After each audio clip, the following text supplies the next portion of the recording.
Ошону сиздерден суранабыз, көргөн билгендер, мен укам ажыратып алып чыккан бар. Анан кийин неме кылган бар, сиздерден суранабыз, ушу бизге кичине бир жардам берип коюңуздар. Маалымат жыйынга чогулган Өзгөн районунун тургундары ушул жылдын август айында болгон жол кырсыгында бир тууганын жоготушкан.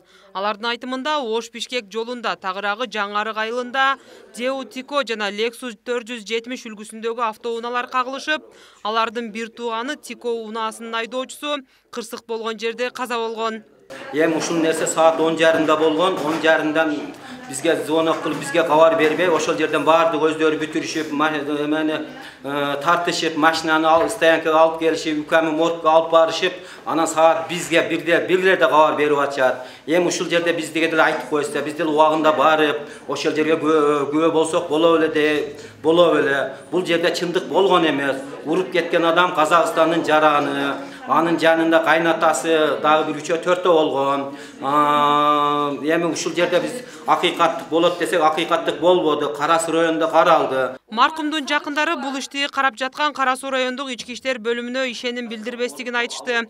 Мындан сырткары алар окуяга күбө болгон жарандарда кандайдыр бир себептерден улам күбө болуудан баш тартып жаткандыгына түшүнбөйт. Ошондуктан окуяны калыс талоого жардам берүүнү суранышууда.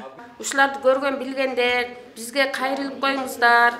Анык чыкпай атат, укама күнөөнү коюп атат. Ошону сиздерден суранам. Ал эми милиция маркумдун жакындары айткан дооматтарды четке кагат. Ош облустук ички иштер башкармалыгынын маалымат кызматы экспертиза маркумдун мас абалда экенин далилдегенин жана маркум Исамидин Сармаматов коопсуздук эрежесин бузуп, карама-каршы тилкеге чыккандыгын кошумчалады.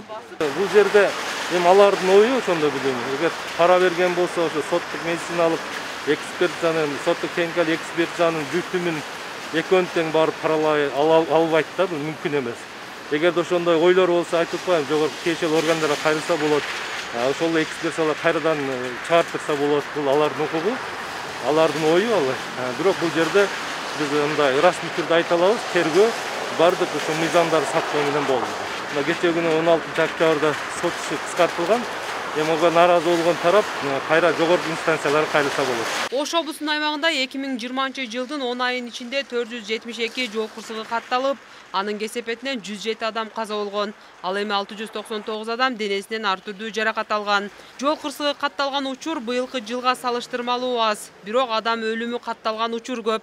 Самара Парпиева, Алтымыш Жантемир уулу, ТМЖ жаңылыктары.